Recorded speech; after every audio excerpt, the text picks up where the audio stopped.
Bienvenue dans Poker Builder. Aujourd'hui, on parle d'un sujet qui fait mal au portefeuille et à l'ego. Défendre contre les bluffs. Quand payer et surtout quand éviter le gros call de curiosité. L'objectif de cet épisode est simple. Payer avec méthode. Pas pour se prouver qu'on est incapable de se faire bluffer. Parce qu'au poker, se faire bluffer n'est pas une honte. Payer un bluff, c'est agréable. Mais payer trop souvent, c'est ce qui ruine un win rate. Partie 1. Pourquoi on se fait bluffer? D'abord, pourquoi les autres bluffent contre nous? Il y a 3 raisons principales. 1.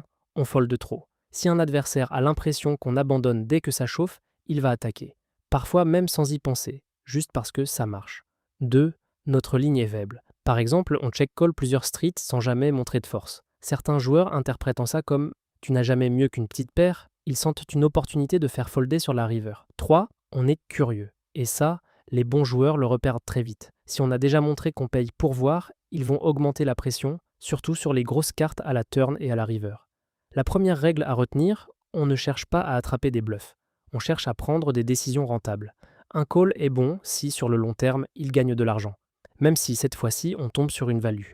Partie 2. Les indices simples pour payer avec méthode. On va se concentrer sur des indices accessibles, concrets, que tu peux repérer en temps réel, même en micro-limite. Indice numéro 1. Une ligne incohérente. Pose-toi cette question. Est-ce que sa ligne raconte une histoire logique? Exemple. Il check une turn qui est excellente pour miser en value, puis il envoie un énorme bet river. Si quelqu'un a vraiment une main forte, pourquoi aurait-il ralenti au moment où il pouvait se faire payer par plein de mains moins bonnes? Autre exemple. Il mise petit flop, petit turn, et d'un coup, overbet river sur une carte qui ne change pas grand-chose. Parfois, c'est une main très forte qui piège. Mais très souvent, c'est un bluff qui compte sur la peur. Attention, incohérent ne veut pas dire forcément bluff. Mais plus la ligne était bizarre, plus tu as le droit d'envisager le call à condition que ton propre combo soit logique à payer. Indice numéro 2. Les tailles de mise bizarres. Certaines tailles sont des signaux, pas magiques mais utiles. Des mises trop petites sur des streets où on s'attendrait à une grosse value. Ça peut indiquer de la faiblesse ou une envie de voir pas cher. Des mises énormes, surtout river, peuvent être soit très polarisées, soit un joueur qui panique. Ici, le profil compte énormément. Et c'est le point clé. La même taille ne veut pas dire la même chose selon le joueur. Un joueur récréatif qui fait tapis river parce qu'il en a marre, ça peut être n'importe quoi. Un joueur très sérieux, très serré, qui fait un énorme bet river, c'est très souvent une main forte. Indice numéro 3, le profil et la fréquence. Avant de prendre une décision héroïque, demande-toi, est-ce qu'il bluffe assez souvent pour que mon call soit rentable? Un joueur très serré, qui mise rarement et qui choisit précisément ce spot pour faire un gros bet river, en général, ce n'est pas le moment de jouer au shérif.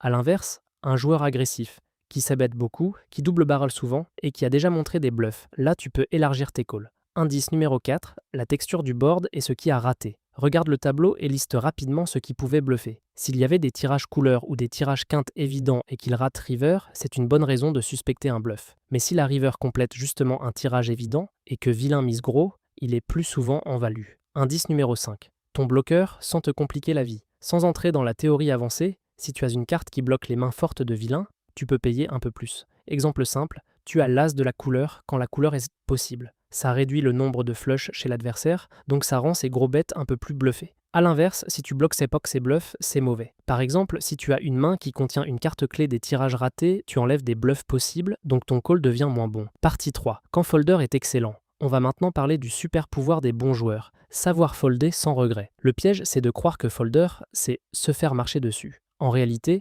folder au bon moment, c'est économiser une cave entière. Voici un spot typique. Exemple. Très gros bet river d'un joueur très serré. Imagine.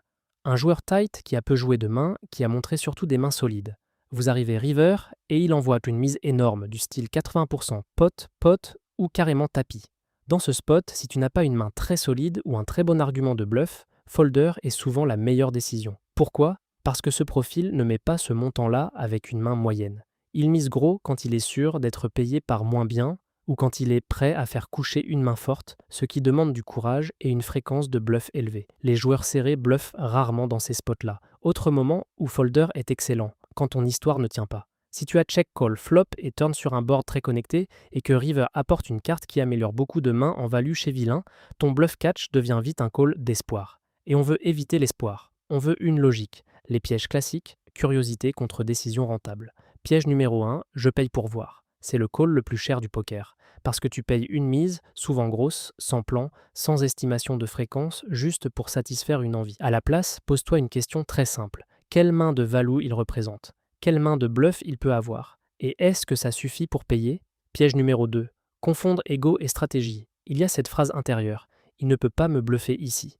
En réalité, il peut. La vraie question, c'est est-ce qu'il bluffe assez souvent ici? Piège numéro 3. Se souvenir uniquement quand on a eu raison. Tu te rappelles le call héroïque où tu as attrapé un bluff, mais tu oublies pour les 10 calls où tu as payé une main forte. Ça crée une illusion. Le poker, c'est une somme de décisions, pas un best-of. Une méthode rapide, en 4 étapes, avant de payer river. Étape 1. Profil. Serré ou aggro. Récréatif ou régulier. Étape 2. Histoire. Sa ligne est-elle cohérente pour value? Étape 3. Board. Qu'est-ce qui a raté? Qu'est-ce qui s'est complété? Étape 4. Ta main. Est-ce que tu bats des values? Quel bluff tu bats? Est-ce que tu bloques quelque chose d'important? Si à la fin, tu n'arrives pas à citer des bluffs crédibles, ton fold est probablement très bon. Mini-exercice. Je te laisse avec un mini-exercice, simple et très efficace. Question. Cite 2 indices concrets qui te feraient payer un gros bet river. Je te donne des exemples de bonnes réponses. La ligne est incohérente. Il a check une street où il devait value, puis il overbay river. Le board a fait rater plusieurs tirages évidents et Vilain est un joueur agressif capable de bluffer. À toi d'en trouver 2, avec tes mots, et de les garder en tête pour ta prochaine session. Avant de se quitter, si tu veux progresser plus vite avec une approche structurée, va faire un tour sur pokerbuilder.com. C'est une plateforme tout en un pour joueurs de poker, pensée pour t'aider à construire ton jeu étape par étape. Travail technique, organisation et progression plus claire. On se retrouve au prochain épisode de Poker Builder. Et rappelle-toi, un bon call n'est pas un call courageux, c'est un call rentable.